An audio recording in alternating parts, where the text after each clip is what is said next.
Hello my dear students, welcome back to my YouTube channel SSDL math point. আমি Srikanta sir চলে এসেছি আজকে class 10-এর গুরুত্বপূর্ণ একটা চ্যাপ্টার নিয়ে। এই পার্টে আজকে আমরা গোলক অধ্যায়ের যাবতীয় যা ডিটেলস তথ্য রয়েছে এবং অঙ্কগুলোর সমাধান তা দেখে নেব। প্রথমত বলি যে কোনো একটা চ্যাপ্টার তুমি জানার পূর্বে তার সম্বন্ধে খুব ভালোভাবে জেনে নিতে হবে। শুধুমাত্র গোলকে অঙ্কগুলো করলেই হবে না, গোলক জিনিসটা কি এবং সেটা কার উপর ডিপেন্ডেন্ট এবং তার বিভিন্ন যে সূত্রগুলো রয়েছে সেগুলো ডিটেলস তোমাকে জেনে নিতে হবে, তারপরেই তুমি অঙ্কগুলো খুব ভালোভাবে করতে পারবে। তা যাই হোক, আমার এই ছোটো চ্যানেলে যারা নতুন ভিউয়ার্স রয়েছে প্রত্যেকে অতি অবশ্যই ভিডিওগুলি ভালো লাগলে লাইক কমেন্ট শেয়ার এবং পাশে থাকা বেল আইকনে প্রেস করে সাবস্ক্রাইব করে দাও, যাতে করে তোমরা প্রতিনিয়ত আপডেট পেতে পারো এই চ্যানেল থেকে এবং অঙ্কগুলো প্রাণোজ্জ্বল ভাষায় শিখতে পারো। আজকে মূলত আমরা এই পর্বে গোলকের চ্যাপ্টারে যে থিওরি পার্ট রয়েছে সেই সম্পর্কে আমরা খুব ভালোভাবে জেনে নেব। তা প্রথমেই আমরা জেনে নেব যে গোলক কাকে বলে। গোলক অর্থাৎ স্পিয়ার, যাকে ইংরেজিতে আমরা স্পিয়ার বলে থাকি, গোলক আমরা কাকে বলি। গোলক হচ্ছে সম্পূর্ণ একটা 3 ডাইমেনশন একটা পার্টিকেল, বলতে যে XYZ এই রকম প্লেনে এই ঘনবস্তুটা থাকবে।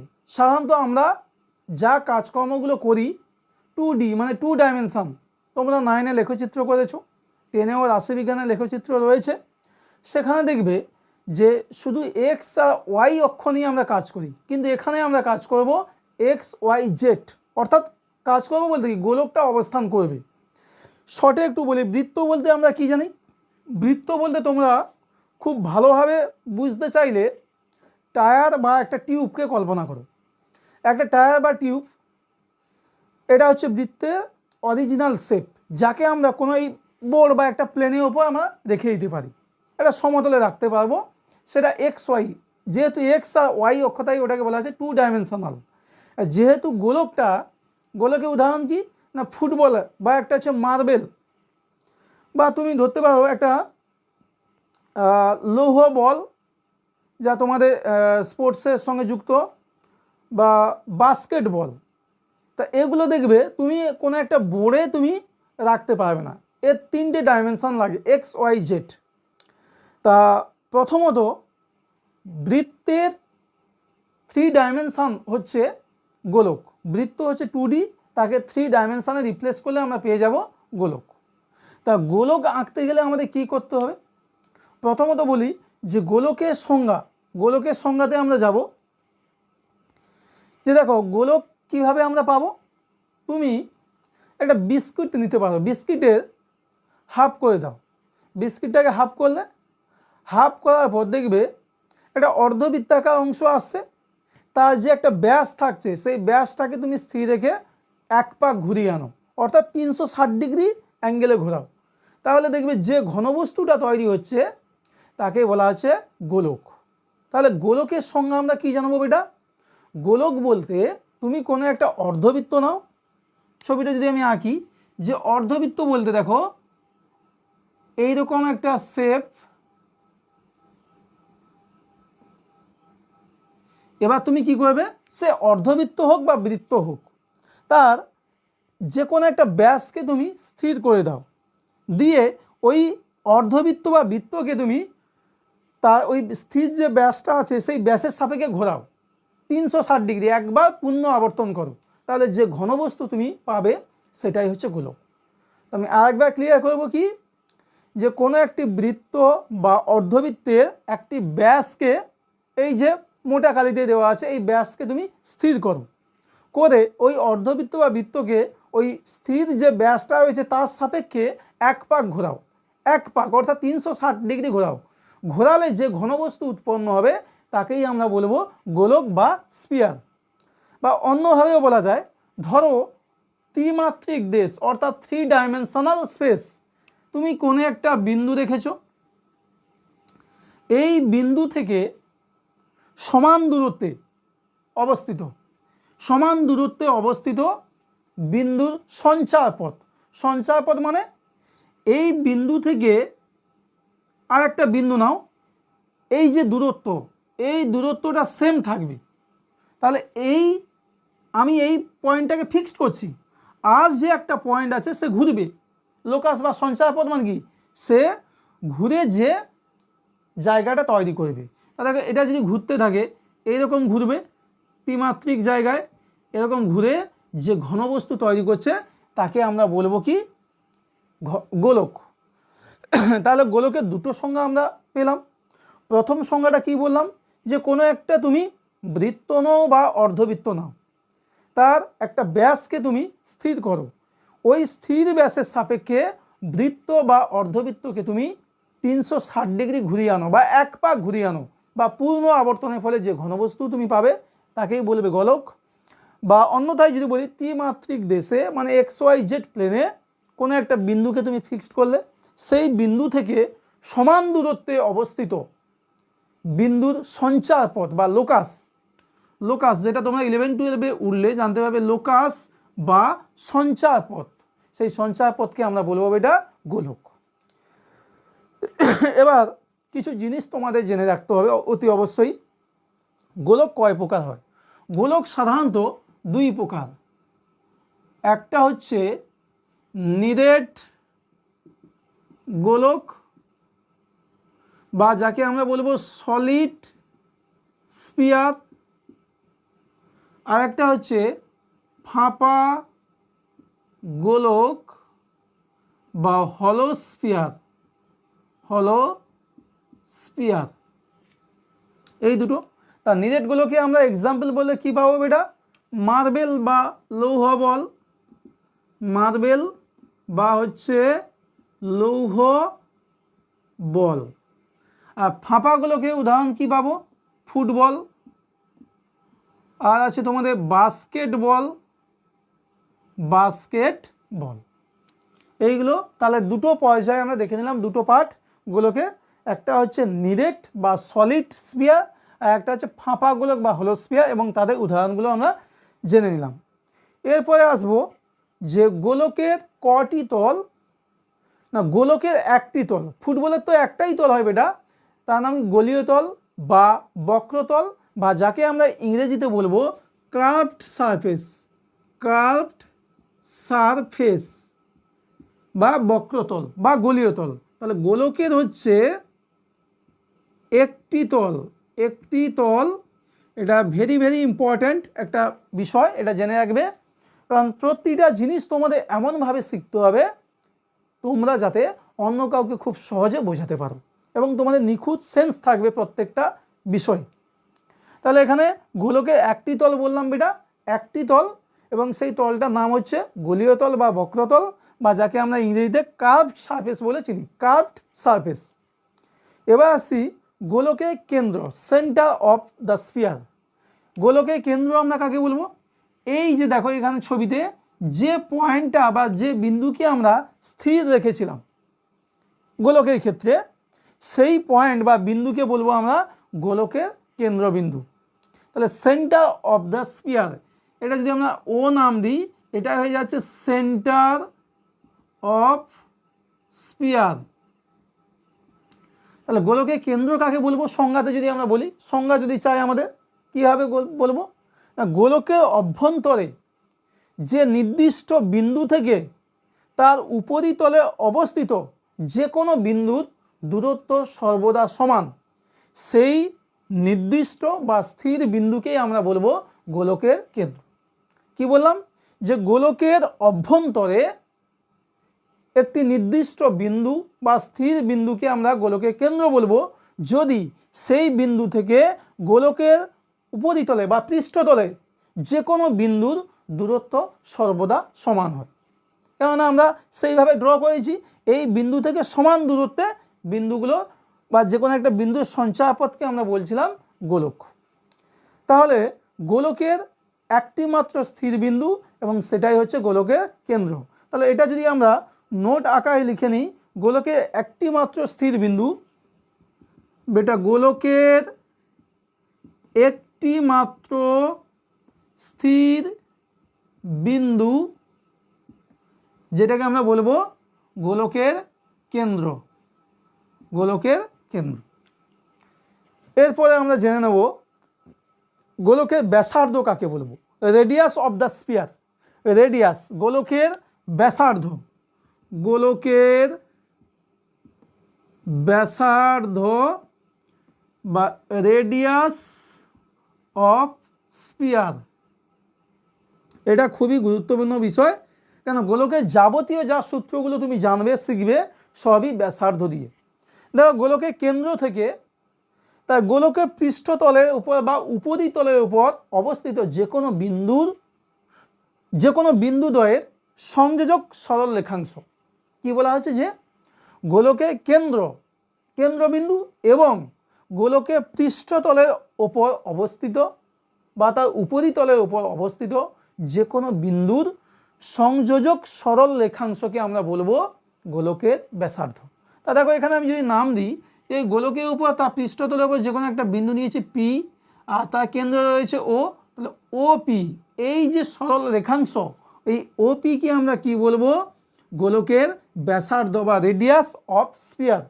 এবং একে আমরা জেনারেলি আর দিয়ে ডিনোট করি, স্মল আর, ছোট হাতে আর দিয়ে আমরা লিখি এটা, এবং একেই বলা হচ্ছে কি গোলকের ব্যাসার্ধ।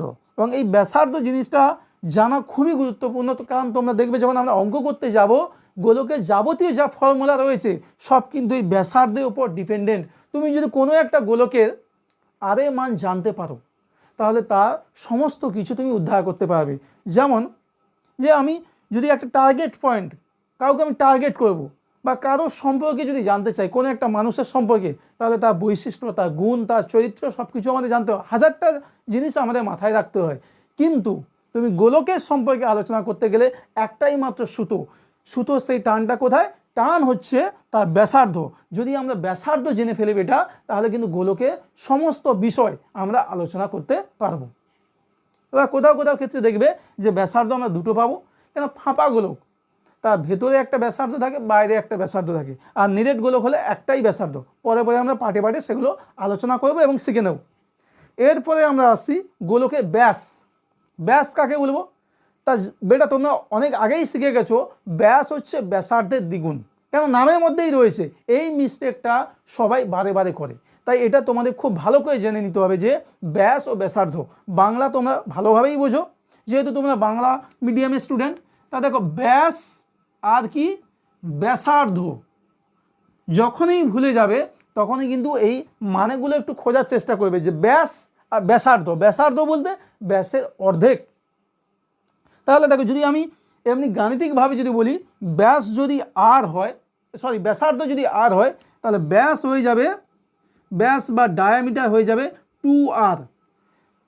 ব্যাস হচ্ছে ব্যাসার্ধের দ্বিগুণ, আর ব্যাসার্ধ হচ্ছে নামের মধ্যেই রয়েছে ব্যাসের অর্ধেক। ব্যাসের অর্ধেক, তাহলে ব্যাসার্ধ যদি ব্যাসের অর্ধেক হয় আর ব্যাস হয়ে যাবে ঠিক তার উল্টো ব্যাসের দ্বিগুণ। এবার আসছি যে গোলকের ব্যাস আমরা কাকে বলবো। দেখো গোলকের ব্যাস বলতে আমরা যে গোলকের উপরে তুমি যে কোনো দুটো বিন্দু যোগ করার পর যে সরল রেখাংশ পাবে সেটাকে আমরা ব্যাস বলবো তখনই যদি সেটা ওই গোলকের কেন্দ্র দিয়ে পাস করে, কেন্দ্র দিয়ে যদি যায়। তুমি যে কোনো, এই ধরো তুমি এখানে একটা পয়েন্ট আর এখানে একটা পয়েন্ট নিলে যোগ করলে, সেটাকে আমরা ব্যাস বলতে পারি না। ব্যাস কখন বলবো, যদি সেটা গোলকের কেন্দ্র দিয়ে যায়। তাহলে কীভাবে নেব, দেখো এখানে একটা পয়েন্ট নিলাম আর এই পয়েন্টটাকে দেখালাম, সেটা সংযোগকারী সরল রেখা যদি বৃত্ত বলতে গোলকের কেন্দ্র দিয়ে যায়, তাহলে তখন আমরা ওই সরল রেখাংশকে বলবো গোলকের ব্যাস। তাহলে গোলকের ব্যাস বলতে গোলকের পৃষ্ঠতলের ওপর অবস্থিত দুটি বিন্দুর সংযোজক সরল রেখাংশ যদি গোলকের কেন্দ্রগামী হয় বা কেন্দ্রবিন্দু দিয়ে যায়, তখন ওই সরল রেখাংশকে আমরা বলবো ওই গোলকের ব্যাস। বোঝা গেছে আশা করি।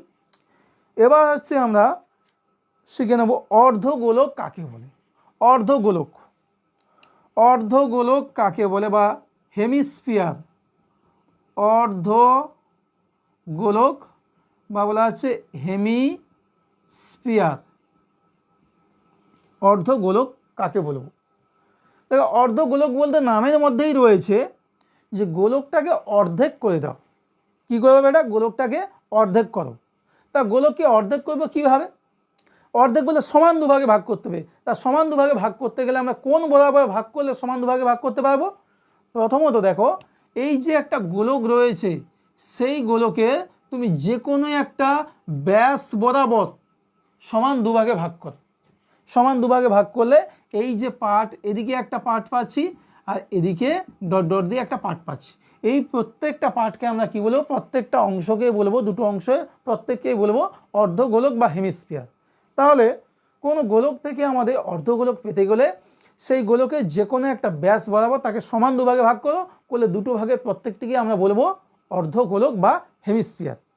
এবার অর্ধগোলক আবার দুই রকম হয়, একটা হচ্ছে নিরেট অর্ধগোলক আর একটা হচ্ছে ফাঁপা অর্ধগোলক।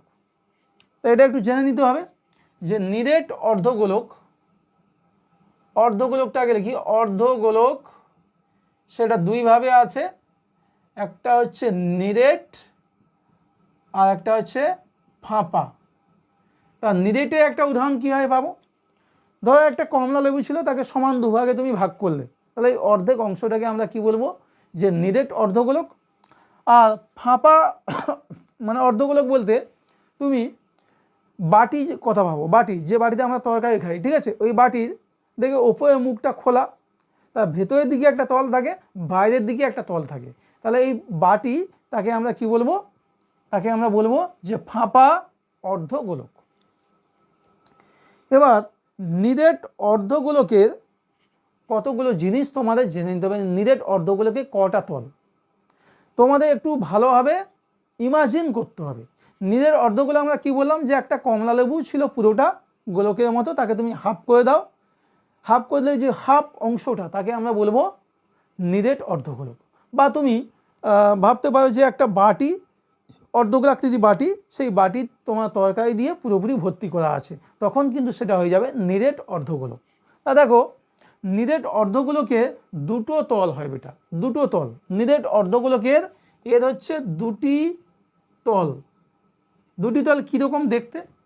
যদি ছবিটা আমি আঁকি, নিরেট অর্ধগোলকের ছবিটা হবে এইরকম।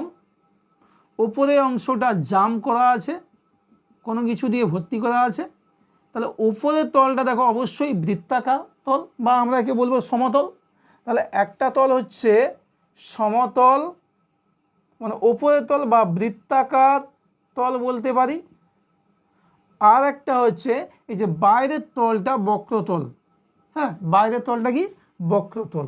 তাহলে দুটো তল কিন্তু আসছে, বা গলীয় তল বলতে পারি। আর ফাঁপার ক্ষেত্রে কিন্তু এই অংশটা জাম থাকবে না, মানে এইরকমই হবে, জাস্ট এইরকমই। তাহলে তখন দেখো কটা তল আসছে? একটা ভেতরের তল আসছে বক্রতল, আর একটা হচ্ছে বাইরের পৃষ্ঠতল বা বক্রতল বলতে পারো। এরও দুটো তল। ফাঁপা অর্ধগোলকের দুটো তল, দুটি তল, একটা হচ্ছে ভেতরের দিকে পৃষ্ঠতল আর একটা হচ্ছে বাইরের দিকে পৃষ্ঠতল। আর নিরেট অর্ধগোলকের ক্ষেত্রে দুটি তল, কিন্তু একটা তল হচ্ছে সমতল বা বৃত্তাকার তল, আর নিচে একটা হচ্ছে বক্রতল। ঠিক আছে, এখন আমরা পাটে পাটে যে গোলকের যে সূত্রগুলো রয়েছে এই চ্যাপ্টারে, সেই সূত্রগুলো ভালো করে জেনে নেব, কেননা ওই সূত্রগুলো দিয়ে আমাদের পাঠ্যপুস্তকের অঙ্কগুলো যে রয়েছে তার সমাধানে আমরা যাব। তা প্রথমে আমি নিরেট গোলকের সূত্রতে আসছি।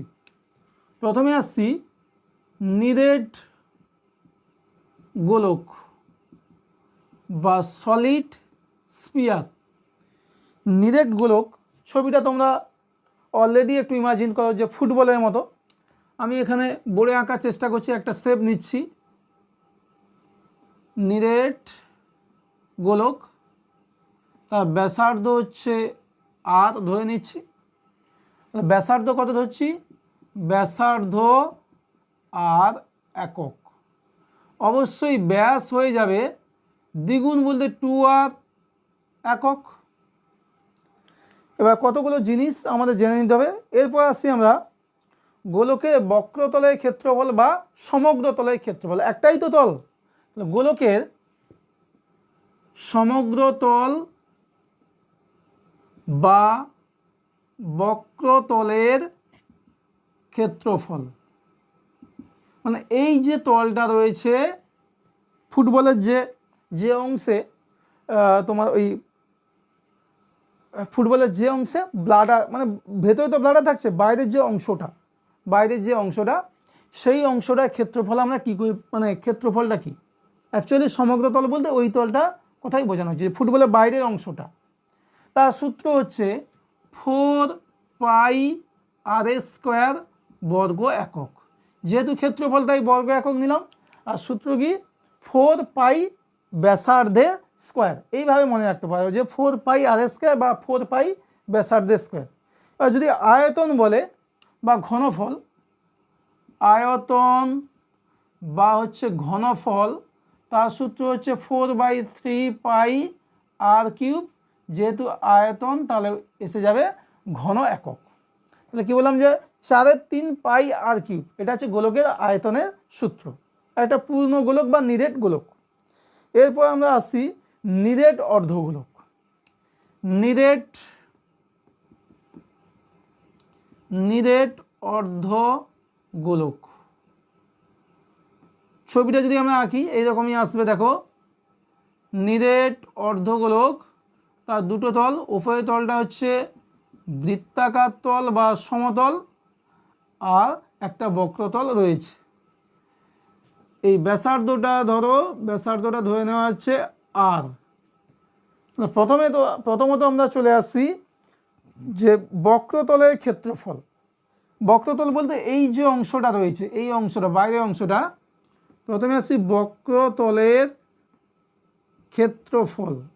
দেখো গোলকের ক্ষেত্রে কিন্তু একটাই তল, এই কারণে বলা হয়েছে দেখো বক্রতল বা সমগ্রতল। কিন্তু নিরেট অর্ধগোলকের ক্ষেত্রে দুটো তল রয়েছে, একটা হচ্ছে সমতল বা বৃত্তাকার তল উপরে, আর নিচে রয়েছে বক্রতল। তাহলে বক্রতলের ক্ষেত্রফল বা এটাকে আমরা বলতে পারি পার্শ্বতল। অনেক সময় এটা বলে দেয় যে গোলকের ক্ষেত্রে কিন্তু একই ব্যাপার, পার্শ্বতল যা, সমগ্রতল যা, আর বক্রতল তাই। তাহলে এখানে তোমরা পার্শ্বতল শব্দটাও ইউজ করতে পারো। পার্শ্বতল এক্ষেত্রেও তুমি পার্শ্বতল বলতে পারো। পার্শ্বতল বা বক্রতলের ক্ষেত্রফল কি আসবে, এটা পুরো গোলকের ক্ষেত্রে ছিল 4πr²। যদি আমরা এটাকে কমপ্লিট করলে কি চলে আসবে, এটা 4πr²। যেহেতু অর্ধগোলক তাহলে তার অর্ধেক হলে কি আসবে, অর্ধেক হলে 2πr²। 4πr² অর্ধেক, 4πr² এর অর্ধেক মানে চলে আসবে 2πr²। তাহলে 2πr² বর্গ একক। এবার আসি যে তার বৃত্তাকার বা সমতলের ক্ষেত্রফল। ওপরের তলটা, তা ওপরের তলটা তো একটা বৃত্তের মতো, যা ব্যাসার্ধ কিনা রয়েছে আর। তাহলে সেক্ষেত্রে বৃত্তাকার বা সমতলের ক্ষেত্রফল কি হবে, πr² বর্গ একক। এবার যদি নিরেট অর্ধগোলকের সমগ্র তল বলে, তা সমগ্র তল বলতে দুটো তল, একটা হচ্ছে উপরে বৃত্তাকার তল বা সমতল, আর নিচে বলতে পাশে রয়েছে বক্রতল। তাহলে সমগ্র তলের ক্ষেত্রফল কি আসবে, এটা সমগ্র তলের ক্ষেত্রফল চলে আসবে, পাশে সাইডে হচ্ছে 2πr², উপরে হচ্ছে πr²। দুটো আর একটা πr² মিলে হয়ে যাবে 3টে πr², অর্থাৎ 3πr² বর্গ একক। এরপর আমরা আসবো যে নিরেট অর্ধগোলকের আয়তন বা ঘনফল। তাহলে আয়তন বা ঘনফল কি হবে, আয়তন বা ঘনফল চলে আসবে। দেখো পুরো গোলক হলে কি হতো, 4/3πr³। অর্ধগোলকের ক্ষেত্রে কি হবে, এটাকে 2 দিয়ে তুমি ভাগ করো, তাহলে 4 জায়গায় কি হয়ে যাবে, 2 হয়ে যাবে। কেননা 4 3, তাকে যদি আমরা 2 দিয়ে ভাগ করি মানে হাফ দিয়ে গুণ করো, 2 দিয়ে 4, তাহলে চলে আসছে 2/3πr³ ঘন একক। এই গেল প্রথমে হচ্ছে গোলকের সূত্র। এই সূত্রগুলো ভালো করে মুখস্থ করতে হবে। তারপর গেল নিরেট অর্ধগোলক। এরপর আমরা শিখে নেব যে ফাঁপা অর্ধগোলক। ফাঁপা অর্ধগোলক হলে কি হতো, ফাঁপা অর্ধগোলক। ফাঁপা অর্ধগোলক ছবিটা কেমন হবে, ফাঁপা অর্ধগোলকের ছবিটা হবে এইরকম। ফাঁপা অর্ধগোলকের ছবিটা এটা বাটির মতো হবে। এর কিন্তু দুটো তল বলছিলাম, ভেতরে একটা গলীয় মানে বক্রতল আর বাইরে একটা বক্রতল। প্রথমে আসবো যে তাহলে এর দুটো ব্যাসার্ধ পাবো, ভেতরে একটা ব্যাসার্ধ আর বাইরে একটা ব্যাসার্ধ। দেখো ভেতরে একটা ব্যাসার্ধ পাচ্ছি আর বাইরে একটা ব্যাসার্ধ পাচ্ছি, তাহলে ধরে নিচ্ছি অন্তর ব্যাসার্ধ R1 একক আর বহির ব্যাসার্ধ R2 একক। অন্তর ব্যাসার্ধ অর্থাৎ ভেতরে ব্যাসার্ধকে ধরছি আমরা R1 একক আর বাইরে ব্যাসার্ধকে ধরছি আমরা R2 একক। প্রথমে যেটা রয়েছে বৃত্তাকার সমতলের ক্ষেত্রফল, মানে ওপরের যে অংশটা, ওপরের অংশটা যদি আমি ক্লিয়ারলি ছবি আঁকি, দেখো ওপরের মুখটা এইরকম হবে আর একটা ভেতরে রয়েছে, তাহলে ভেতরে ব্যাসার্ধ হচ্ছে R1 আর বাইরে ব্যাসার্ধ হচ্ছে R2। ক্ষেত্রফল বলতে এই যে জায়গাটা, এই দুটো মাঝখানে, যেটাকে আমরা চলতি ভাষায় মুড়ি বলে বলি, মুড়ি। তাহলে দেখো এই অংশটা ক্ষেত্রফল কী করে পাবো, বড় যে বৃত্তাকার অংশটা রয়েছে তার ক্ষেত্রফল থেকে ভেতরের ছোট বৃত্তের ক্ষেত্রফলটা আমরা বাদ দেবো। তাহলে বড় যে বৃত্ত বাইরে রয়েছে তার ক্ষেত্রফল হচ্ছে, এটাকে লিখে নিই যে বৃত্তাকার তলের ক্ষেত্রফল সমান বড় বৃত্ত হচ্ছে পাই R2 স্কোয়ার মাইনাস ছোট বৃত্ত হচ্ছে পাই R1 স্কোয়ার বর্গ একক। বা যদি আমরা পাই কমন নিয়ে নিই তাহলে R2 square minus R1 square বর্গ একক। এই গেল। এরপরে আমরা আসছি যে বাইরের বক্রাকার তলের ক্ষেত্রফল, বাইরের বক্রাকার তলের ক্ষেত্রফল, বাইরের বক্রতলের ক্ষেত্রফল। দেখো বাইরের ব্যাসার্ধ হচ্ছে R2, যেহেতু সম্পূর্ণ গোলক হলে 4 পাই R স্কোয়ার হতো, অর্ধগোলকের জন্য 2 পাই R স্কোয়ার, আর এক্ষেত্রে চলে আসবে 2 পাই R2 স্কোয়ার বর্গ একক। আচ্ছা, ভিতরের বক্রতলের ক্ষেত্রফল হবে 2 পাই R1 স্কোয়ার বর্গ একক। এবার যদি বলে যে সমগ্র তলের ক্ষেত্রফল কি করে পাবো, সমগ্র তলের ক্ষেত্রফল, সমগ্র তলের ক্ষেত্রফল দেখো তিনটে তল, ভেতরে একটা তল, বাইরে একটা তল আর উপরে একটা তল হচ্ছে। তাহলে উপরের তলটা কি, দেখো প্রথমে বাইরের তলটা 2 পাই R2 স্কোয়ার, ভেতরের যে বক্রতল 2 পাই R1 স্কোয়ার, আর একটা মানে উপরের যে বৃত্তাকার তল যেটা রয়েছে পাই R2 square minus R1 square. এই তিনটেকে যোগ করলে আমরা পেয়ে যাব একটা ফাঁপা অর্ধগোলকের সমগ্র তলের ক্ষেত্রফল। তিনটে তল রয়েছে, উপরে একটা তল, ভেতরে একটা তল আর বাইরে একটা তল। এবার আসছি যে আয়তন, আয়তনটা কি করে পাবো, দেখো আয়তন হচ্ছে বাইরে একটা আয়তন থাকবে আর ভেতরে একটা আয়তন থাকবে। ভেতরে আয়তন বলতে বায়ু, বাইরেরটা থেকে ভেতরেরটা বাদ দিলে আমরা টোটাল যে বস্তুটা ঘনবস্তুটা রয়েছে তার আয়তন আমরা পাবো। তাহলে তার সূত্রটা কী হবে, 2/3 পাই R2 কিউব মাইনাস 2/3 পাই R1 কিউব ঘন একক। এবার এখান থেকে যদি আমরা 2 পাইটাকে কমন নিয়ে নিই, তাহলে 2 পাই কমন নিয়ে নিলে 2 পাই বাই 3 কমন নিলে R2 cube minus R1 cube ঘন একক। এই আসবে আমাদের এটা। এখন আমরা সূত্রে একেবারে শেষ পর্যায়ে চলে এসেছি। জেনে নেব যে ফাঁপা গোলক, ফাঁপা গোলকের ক্ষেত্রে কি কি সূত্র রয়েছে। ফাঁপা গোলক, ফাঁপা গোলক বললে ফুটবল, তার একটা বহির ব্যাসার্ধ থাকবে আর অন্তর ব্যাসার্ধ থাকবে। তা ফাঁপা গোলকের ক্ষেত্রে আয়তনটা আমরা কি করে পাবো, ফাঁপা গোলকের ক্ষেত্রে আয়তন হচ্ছে 3.5 পাই R2 cube minus R1 cube ঘন একক। এটা একটু ভালোভাবে মাথায় রাখবে যে ফাঁপা গোলক তা অবশ্যই দুটি ব্যাসার্ধ থাকবে, একটা হচ্ছে R1 বলতে অন্তর ব্যাসার্ধ আর R2 হচ্ছে বহির ব্যাসার্ধ। তাহলে আয়তনটা আমরা কী করে পাবো, ভেতরে আয়তন পুরো গোলকটা আর বাইরের যে পুরো গোলকটা আছে তার আয়তন, অর্থাৎ 3.5 পাই R2 কিউব মাইনাস 3.5 পাই R1 কিউব। সেই দুটো জায়গা থেকে আমরা যদি 3.5 পাইকে কমন নিয়ে নিই তাহলে 3.5 পাইটা বাইরে চলে এলে R2 cube minus R1 cube. এই ফর্মুলাটাও খুব হেল্পফুল, এইরকম ফাঁপা গোলকের উপর অঙ্ক রয়েছে, উদাহরণেও তোমাদের অঙ্ক রয়েছে, ভেরি ভেরি ইম্পর্টেন্ট একটা অঙ্ক রয়েছে। তা এই যে সূত্রগুলো আছে তোমাদের ভালোভাবে রপ্ত করতে হবে। যাদের ক্ষেত্রে ওরাল হয় স্কুলে বা প্রজেক্ট হয় তাদের ক্ষেত্রে কিন্তু যে এই থিওরি পার্টটা খুব কাজে লাগবে, কেন এখান থেকে তুমি গোলক চ্যাপ্টারের থিওরি পার্টের যে শূন্যস্থান পূরণ বলো বা এমসিকিউ বলো, সেখানে গাণিতিক ছাড়া গোলকের সম্পর্কে কোনো রকম প্রশ্ন হলে তোমরা নির্দ্বিধায় উত্তরগুলো দিতে পারবে। সেই উদ্দেশ্যে আমি ডিটেলসে তোমাদের সূত্রাবলী এবং গোলক কাকে বলে, গোলকের যে বিভিন্ন পার্টগুলো রয়েছে, অর্ধগোলক, নিরেট, ফাঁপা, এইগুলো সম্পর্কে বিশদে আমি আলোচনা করলাম। আশা করি ভিডিওটি তোমাদের খুব ভালো লাগবে এবং হেল্পফুল হয়ে উঠবে। আর এই তীক্ষ্ণ জ্ঞান অর্জনের মাধ্যমেই আমরা কি করব, গোলকের যে পরবর্তী অঙ্কগুলো রয়েছে পাঠ্যপুস্তকে সেই অঙ্কগুলো সমাধানে যাব। তা আজকে এই ভিডিওতে আমরা গোলকের চ্যাপ্টারে যে থিওরি পার্ট ছিল সে সম্পর্কে খুব ভালোভাবে জানলাম, এবং এই পার্টের পরে নেক্সট যে ভিডিও আসতে চলেছে সেখানে আমরা পাঠ্যপুস্তকের সমাধানটা শুরু করব। তার আগে তোমরা প্রত্যেকেই অতি অবশ্যই এই যে সূত্রাবলীগুলো আমি আলোচনা করলাম আজকে ভিডিওতে, সেগুলো খাতায় নোট ডাউন করে ভালোভাবে মুখস্থ করো। তার পরবর্তী ভিডিও চলে এলে সেখানে আমরা পাঠ্যপুস্তকের সমাধানগুলো নিয়ে আলোচনা করব। ততক্ষণে সবাই ভালো থাকো, সুস্থ থাকো। Thanks for watching. টাটা।